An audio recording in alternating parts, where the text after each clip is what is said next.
En nuestra vida cotidiana nos encontramos con frases que nos llaman la atención, son llamativas. Si bien no todas son así de interesantes, sí hay unas que nos impactan más que otras. Quiero compartirles una frase que me impactó al ver conocerla. Dice: qué curioso es el ser humano. Nacer no pide, vivir no sabe, morir no quiere. Y esa es una realidad en la vida de muchas personas. Esta imagen que aparece aquí nos muestra una secuencia de lo que es natural en la vida del ser humano. Nacemos y nos vamos desarrollando hasta un máximo en la juventud y luego empezamos un declive hasta llegar a morir. En este caso vemos aquí el proceso en una mujer, y si vemos la siguiente imagen también encontramos el proceso de un varón, de un hombre. Esto es entonces una secuencia que, si nos fijamos, viene a iniciar con algo muy hermoso para todos, que es el nacimiento de un ser humano, pero termina con la muerte. Encontramos también, o encontré una frase que tiene que ver mucho con este tema. Dice: nacer, vivir, morir. 3 verbos en la realidad humana. Aprendamos a conjugarlos sabiamente. Muy interesante esta frase también, pero la pregunta que aquí cabría es: ¿y cuál sería la fuente confiable desde la cual nosotros podemos beber y además entonces aprender a conjugar estos 3 verbos: nacer, vivir, morir? Y esa fuente realmente la encontramos es en Dios, quien es nuestro creador, y con mayor seguridad en su propia palabra. Así que en la Biblia podemos encontrar esas enseñanzas, podemos aprender cómo conjugar sabiamente estos verbos. La pregunta entonces podemos responderla yendo a la palabra de Dios. Pero no es la única pregunta que tenemos los seres humanos. Hay una serie de preguntas que se han llamado las preguntas existenciales, que tienen que ver con de dónde venimos, para dónde vamos, para qué estamos aquí en el mundo, por qué tanto sufrimiento. Una de estas es: ¿por qué tanta injusticia? Y creo que en medio de todo lo que estamos viviendo en nuestros países latinoamericanos y en el mundo entero, nos cabría esta pregunta: ¿por qué tanta injusticia? Y además nos preguntaremos: ¿habrá un momento en que se pueda lograr la justicia? Y una justicia además justa. Sería algo redundante. ¿Por qué? Porque encontramos justicia en el mundo muy imperfecta en muchos casos. Entonces, hoy vamos a tratar precisamente de esta pregunta que tiene que ver con la justicia, y el título es Justicia Anhelada. Al leer este capítulo 6 de Apocalipsis, vamos a encontrar respuestas a esta pregunta y vamos a encontrar entonces cómo Dios nos va mostrando ese proceso, ese desarrollo de la historia humana. Recordemos que en el capítulo anterior encontramos un elemento que es el rollo. En el capítulo 5, allí encontramos que dice que ahí está el que está sentado en el trono, tiene un rollo en su mano derecha. Y este rollo, que tiene 7 sellos, está escrito también por dentro y por fuera, es decir, que tiene bastante información. Y el apóstol Juan comienza a llorar porque no aparece nadie que sea digno de abrir ese rollo, ese pergamino. Hasta que uno de los 24 ancianos le dice: no te preocupes, no llores más, si hay uno que es digno. ¿Y es quién? El león de Judá, la raíz de David. Juan entonces voltea a mirar, y lo que él encuentra, en vez de ver ese león de Judá, es al cordero. Dice un cordero que había sido inmolado, que había sido sacrificado. Pero este cordero tiene 7 cuernos y también 7 ojos. Esto es el 7, recordemos, es la simbología de la plenitud. lo cual nos quiere decir entonces que ese cordero tiene la plenitud del poder, tiene todo el poder, toda la autoridad. Y además, los ojos nos hablan de conocimiento, de sabiduría, es decir, tiene además de todo el poder, la plenitud del poder, también tiene la plenitud de la sabiduría y del conocimiento. Y esto genera que haya una adoración en el cielo, hay una adoración de todos los seres vivientes, de todos los ángeles. Recordemos que habla de millares y millares de ángeles. Y esta adoración culmina con la adoración de los 4 seres vivientes y los 24 ancianos se postran. Cuando vamos entonces a empezar esta parte del Apocalipsis, del capítulo 6 en adelante, debemos de tener presente que comenzamos aquí una parte de la profecía que es un poco más compleja. Y nos haría muy bien tener presente lo que nos dice 1 Corintios 13, allí el verso 12. Dice: ahora vemos de manera indirecta y velada como en un espejo, pero entonces veremos cara a cara. Ahora conozco de manera imperfecta, pero entonces conoceré tal y como soy conocido. Está haciendo aquí una comparación a la forma de entender las cosas en este tiempo, nosotros los seres humanos como seres imperfectos, seres finitos, que más adelante cuando estemos en la presencia de Dios sí podremos comprender todas las cosas, lo veremos como dice aquí, cara a cara. Entonces tengamos eso presente y tomemos con humildad la lectura de este libro en general y a partir de ahora en particular. Entonces vamos a mirar allí en esta primera parte, este capítulo 6 nos muestra 3 escenarios o secciones principales. Esta primera la he titulado Una mirada al mundo y va desde el verso 1 hasta el 8. Dice así estos primeros 2 versos, dice: vi cuando el Cordero rompió el primero de los 7 sellos y oí a uno de los 4 seres vivientes que gritaba con voz de trueno: ven. Miré y apareció un caballo blanco, el jinete llevaba un arco, se le dio una corona y salió como vencedor para seguir venciendo. Esta primera parte, estos primeros 2 versículos ya nos muestran un esquema que se va a repetir hasta el verso 8, que es la parte donde el Cordero rompe los primeros 4 sellos de los 7 sellos, recordemos que son el total de este rollo. También aparecerán, como aquí lo acabamos de leer, una secuencia que la vamos a encontrar a continuación, donde enseguida que Jesús rompe ese sello, uno de los 4 seres vivientes llama diciendo: ven. Y es entonces cuando aparece un caballo y un jinete. Cada caballo, lo vamos a ver, tiene un color diferente. En este primer caso es un caballo de color blanco. Y además cada uno de los jinetes tiene un elemento, un arma que se le ha entregado. Aquí en este caso dice que el jinete llevaba un arco.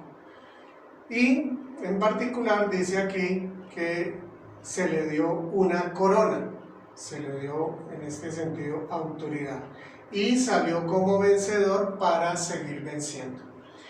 Entonces este primer caballo, que es blanco y que el jinete lleva un arco, tiene una función, es la de conquistar. Y nos encontramos entonces con esta primera forma como ha sido interpretada por muchos. Muchos han interpretado en el pasado que este primer jinete se refiere a Jesús. ¿Por qué? Porque se dirige en Apocalipsis 19:16, donde nos muestra que Jesús va en un caballo blanco. Es así como entonces algunos lo han interpretado, es Jesús el vencedor. Pero otros que han estudiado también este mismo libro de Apocalipsis, mirando ese contexto inmediato, es decir, lo que sigue a continuación, estos 3 siguientes jinetes, podemos entender que no es posible que se refiera a Jesús.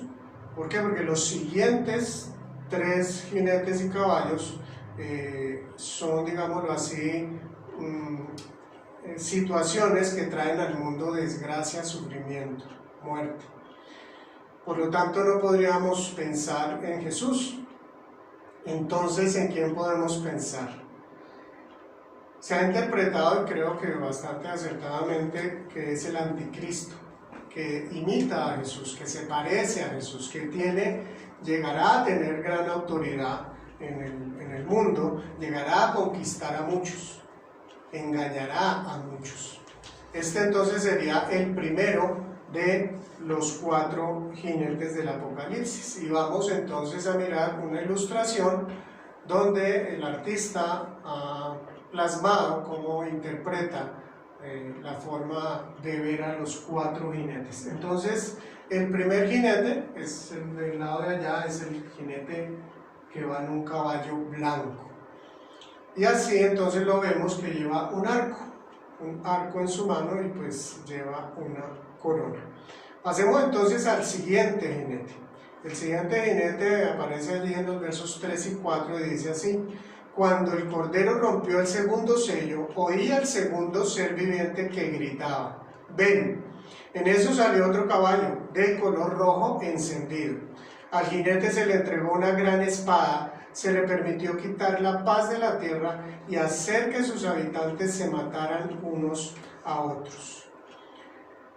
Este texto entonces ya, como vemos, se refiere al segundo sello y aparece este segundo caballo con su jinete. El caballo es rojo, ya no es blanco, rojo encendido, lleva un arma que es una gran espada, no es simplemente una espada, es una gran espada, y su función es quitar la paz.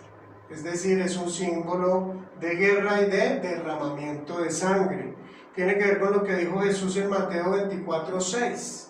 En Mateo 24:6 Jesús dijo: ustedes oirán de guerras, refiriéndose a los últimos tiempos, oirán de guerras y de rumores de guerras, pero procuren no alarmarse.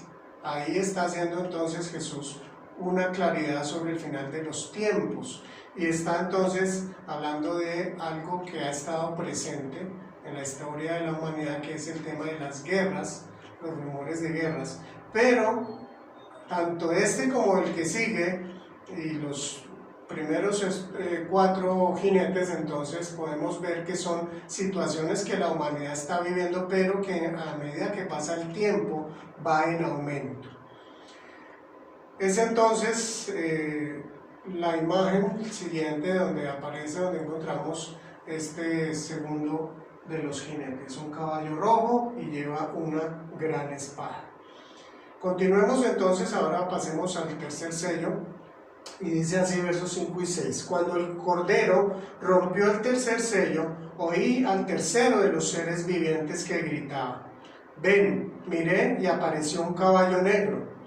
El jinete tenía una balanza en la mano, y oí como una voz en medio de los 4 seres vivientes que decía: 1 kilo de trigo o 3 kilos de cebada por el salario de un día, pero no afectes el precio del aceite y del vino.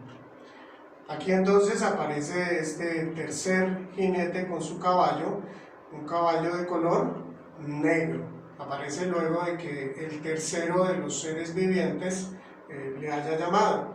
Y dice, lleva como arma, en este caso es una balanza.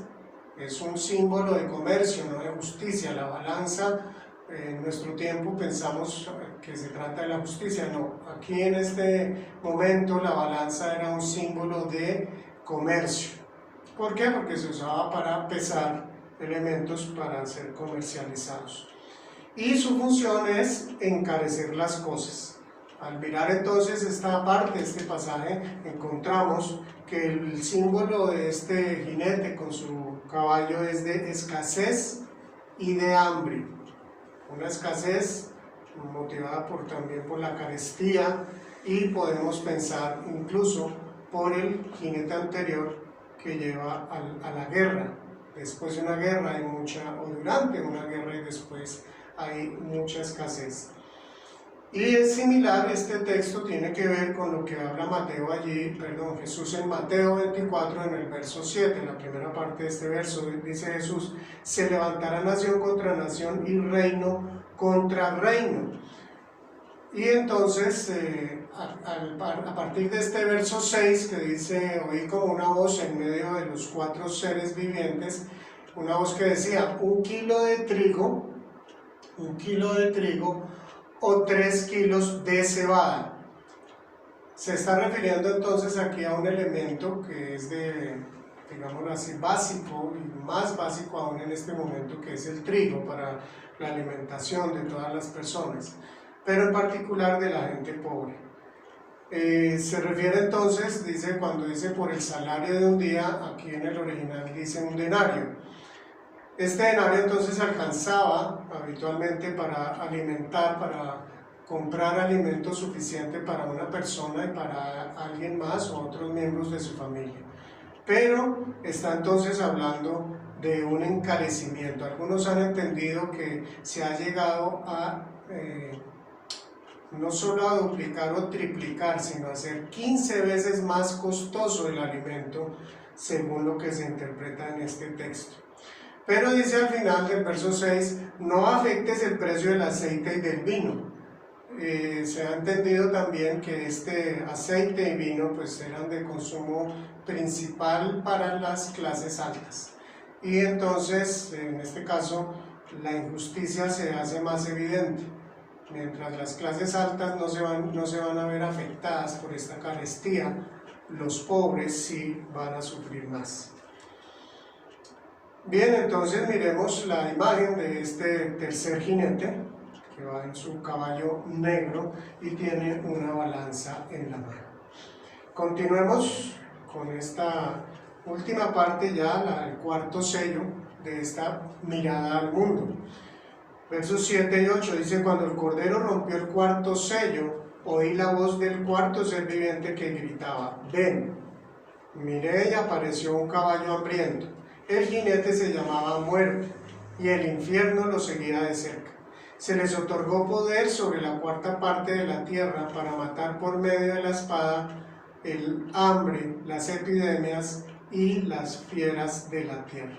Encontramos entonces este caballo que es amarillento, es decir, un verde, más bien un amarillo verdoso, el de este caballo, y su arma ya no es solamente un arma, tiene la espada, el hambre, las epidemias y las fieras de la tierra. La función entonces, que se le ha dado autoridad sobre una cuarta parte de la tierra, simboliza muerte y hambre muerte por hambre y epidemias. Y tiene también similitud con lo que profetizó Jesús allí en el capítulo 24 de Mateo, antes de ir a la cruz. Dice, habrá hambres y terremotos por todas partes. Jesús entonces tocó estos aspectos que tienen que ver con estos 4 jinetes del Apocalipsis. El primero, recordemos, alguien que podemos interpretar como el anticristo, como una persona que va a engañar a muchos, como un líder político que va a engañar a muchos y va a mostrar un falso triunfo, una falsa paz, una falsa justicia. Entonces pasemos ya a la segunda parte, el segundo aspecto, la segunda escena, que es una mirada al cielo, y va del verso 9 hasta el 11. Miremos estos 3 versículos y nos llevan entonces al cielo. Cuando el Cordero rompió el quinto sello, vi debajo del altar las almas de los que habían sufrido el martirio por causa de la palabra de Dios y por mantenerse fieles en su testimonio. Gritaban a gran voz, ¿hasta cuándo, soberano Señor, santo y veraz, seguirás sin juzgar a los habitantes de la tierra y sin vengar nuestra muerte? Entonces cada uno de ellos recibió ropas blancas y se les dijo que esperaran un poco más, hasta que se completara el número de sus consiervos y hermanos que iban a sufrir el martirio como ellos. Jesús entonces rompe ya el quinto sello. Ya no aparece aquí ningún caballo, ya estamos entonces en el cielo, estamos observando este ambiente que tiene que ver con nuevamente lo que dijo Jesús en Mateo 24 al hablar del final de los tiempos. Allí en el verso 9 Él dice: entonces los entregarán a ustedes para que los persigan y los maten, y los odiarán todas las naciones por causa de mi nombre. Tiene que ver con esto, pues aquí nos está hablando de los mártires, de los que han muerto, de los que han sufrido ese martirio. ¿Por qué? Por causa de la palabra de Dios, por ser fieles al testimonio de Cristo. Juan entonces, ¿qué ve aquí? Ver a los santos que sufrieron martirio. ¿Y qué están haciendo estos santos? Están clamando a Dios por justicia, como dice allí el verso 10. Gritaban a gran voz: ¿hasta cuándo, soberano Dios, harás justicia? Tiene que ver esta parte con lo que leemos también en Génesis 4:10, allí viene iniciando la Biblia, que trata sobre el asesinato que comete Caín contra su hermano Abel. Y Dios, cuando le habla a Caín, le dice: ¿qué has hecho? Desde la tierra la sangre de tu hermano reclama justicia. Y es lo que están haciendo aquí los mártires que están bajo, como dice aquí, debajo del altar. Se les da entonces ropas blancas. Esto significa que son vencedores. Ellos van a celebrar con Jesús la victoria. Esas ropas blancas que son también símbolo de santidad y de ser vencedores. Y al leer este texto, entendiendo que fue dado por Jesús al apóstol Juan, allí terminando este primer siglo de la era cristiana, donde había una fuerte persecución, podemos pensar que para los cristianos que leyeron este texto fue de mucho ánimo, de mucho consuelo, de mucha fortaleza. Pero sigue siendo un texto también igual de importante para nuestros tiempos, en los cuales también hay persecución hacia los cristianos. Y seguramente poco a poco irá avanzando la historia humana, en la cual la persecución a los creyentes también irá en aumento. Entonces miremos esta imagen donde podemos ver muchas personas que han recibido sus vestiduras blancas y a las cuales se les ha dicho que deben de esperar un poco más, porque deben morir más, debe haber más mártires. Y por lo visto también Dios, desde luego, todo esto lo tiene muy claro, no le está tomando por sorpresa, conoce perfectamente cuándo es el momento apropiado para ya hacer justicia, que es esto a lo que se refieren estos mártires en este lugar, en este momento. Más adelante veremos en el libro de Apocalipsis cómo ya reaccionan los santos, los mártires, los que han muerto por causa de Cristo, cuando Dios hace justicia. Lo veremos pues en otros capítulos más adelante. Bien, pasemos entonces ya a la tercera y última escena, y es algo que tiene que ver pues con el título de esta meditación. Llega la justicia anhelada. Llega la justicia anhelada. Por eso cuando leemos el Apocalipsis no debemos de llenarnos de pánico. Si bien esta parte que vamos a leer es algo angustioso, debemos de pensar realmente qué es lo que está en el fondo, qué es lo que Dios está haciendo, cómo es que Él está obrando. Dice entonces estos primeros 3 versículos, dice: vi que el Cordero rompió el 6º sello y se produjo un gran terremoto. El sol se oscureció como si se hubiera vestido de luto, la luna entera se tornó roja como la sangre, y las estrellas del firmamento cayeron sobre la tierra, como caen los higos verdes de la higuera sacudida por el vendaval. El firmamento desapareció como cuando se enrolla un pergamino, y todas las montañas y las islas fueron removidas de su lugar. Entonces, ya a partir de este 6º sello, ya encontramos que llega el fin.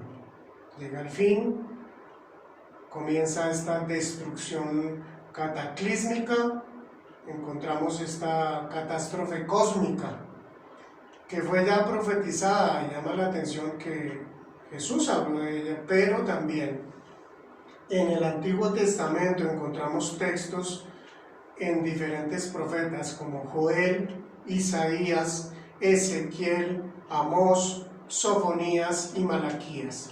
Ellos encontramos textos que tienen que ver con esta catástrofe del final de los tiempos. Quiero leerles nomás dos textos, uno en Joel 2:31 que dice así: el sol se convertirá en tinieblas y la luna en sangre antes que llegue el día del Señor, día grande y terrible. Entonces esto es ya el inicio, ya el tiempo final. En Isaías 34:4 dice: se desintegrarán todos los astros del cielo y se enrollará el cielo como un pergamino. Toda la multitud de astros perderá su brillo, como lo pierde la hoja marchita de la vid o los higos secos de la higuera. Son textos que nos llevan también a este pasaje en Apocalipsis 6, con tantos siglos de anticipación. Pero qué privilegio tenemos nosotros de conocer este libro, este texto, que nos narra con muchos detalles, muchas de las cosas que sucederán entonces ya con la llegada del fin de los tiempos, de la historia humana. Miremos entonces esta imagen que nos ilustra también un poco lo que acabamos de leer.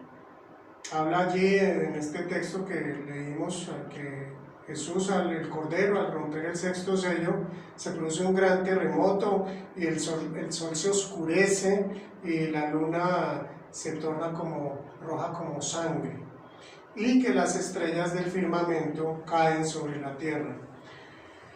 También habla que el firmamento desaparece y nos da también otra forma muy poética, pudiéramos decirlo. Dice: desapareció como cuando se enrolla un pergamino y todas las montañas y las islas fueron removidas de su lugar. Este texto de pronto es uno de los varios que aparecen en Apocalipsis que a muchos les llena de angustia y de terror. Pero nosotros, como creyentes, como hijos de Dios, debemos de mirar esto con esperanza, con alegría, en el sentido que por fin va Dios a hacer justicia. Por eso se ha llamado esta tercera parte: llega la justicia anhelada.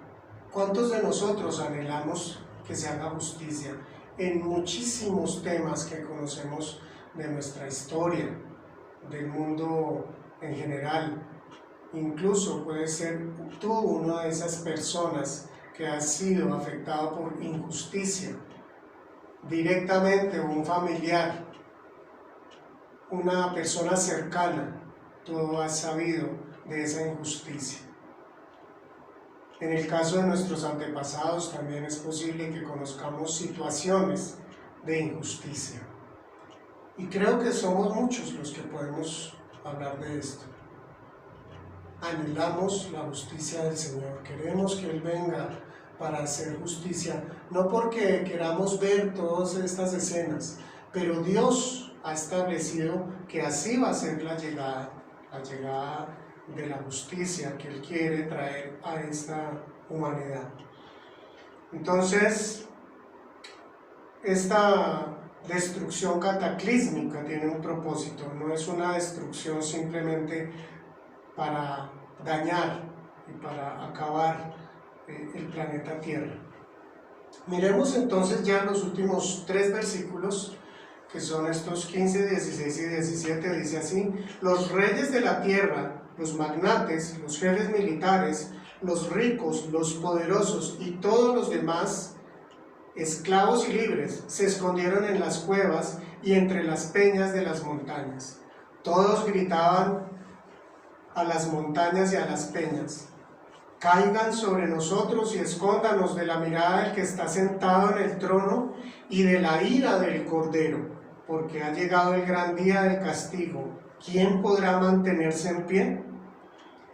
Entonces, en esta línea de la justicia divina, la justicia perfecta que finalmente llega a este mundo, las personas que rechazaron a Dios, que rechazaron a Jesús, entran en una angustia espantosa. Ellos anhelan poderse esconder de la ira del Padre, que es el que está sentado en el trono, y del Cordero. Muy interesante, muy impactante esta parte cuando le dicen en el verso 16: todos gritaban a las montañas y a las peñas, caigan sobre nosotros y escóndanos de la mirada del que está sentado en el trono y de la ira del Cordero. De la ira del Cordero. Fijémonos, en este momento es el momento en que Dios ya va a intervenir directamente. Termina la historia de la humanidad, esa historia llena, plagada de injusticias, de sufrimientos que han causado otras personas hacia otros seres humanos, de una manera totalmente cruel. Miremos cosas inmediatas o del pasado inmediato, como la Segunda Guerra Mundial, la Primera Guerra Mundial, historia de nuestros países, injusticias grandes que se han cometido y que se están cometiendo actualmente, y aún las que falta por ver. Es el momento en que Dios, el Dios eterno, soberano, justo, poderoso, llega a este mundo a hacer justicia. Recordemos lo que dijo Jesús en Mateo 24, 29 y 30, dice así: inmediatamente después de la tribulación de aquellos días, se oscurecerá el sol y no brillará más la luna, las estrellas caerán del cielo y los cuerpos celestes serán sacudidos. La señal del Hijo del Hombre aparecerá en el cielo y se angustiarán todas las razas de la tierra.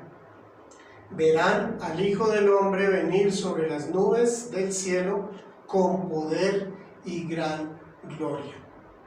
Es esto mismo a lo que Jesús estaba refiriendo allí antes de ir a la cruz. Jesús, el Cordero inmolado.